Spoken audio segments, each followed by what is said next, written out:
ఒక్క నిమిషం ఆగు బ్రదర్, మాట్లాడుతున్నావు కదా అన్నా. మీరు తోచిన వాళ్ళ హీరో కదా మీరు. అవును, కాసేపు ఆగండి, పక్కకి వెళ్ళండి. అన్నా ఎందుకన్నా తోస్తారు?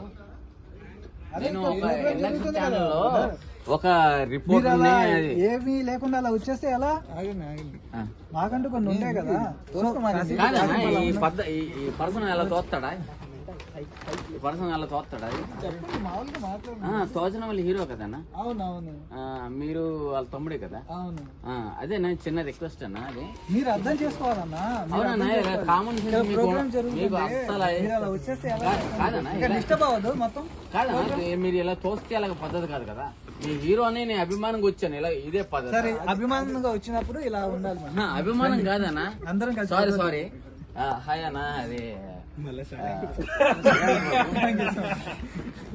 మీరు ఇలా తోస్తే తర్వాత తెలిసింది మీకు. ఓకేనా, థ్యాంక్ యూ. ఒక్క నిమిషం. హాయ్ అండి.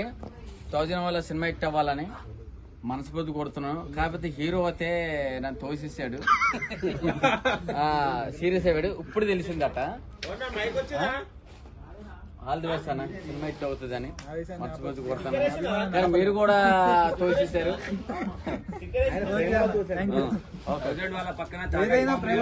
ఇలా చూడండి, సినిమా హిట్ అవ్వాలని మనస్ఫూర్తిగా కోరుకున్నాను. చిన్న సినిమా గానీ పెద్ద సినిమా గానీ ఫోటోలు దిగడానికి చాలా మంది అభిమానులు ఉన్నారు. అది చిన్న సినిమా హిట్ అవ్వాలి. ప్రాంక్ అయితే చేసాం. అది మధ్యలో మాట్లాడుతూ ఉంటే ఎందుకు డిస్టర్బ్ చేస్తారు?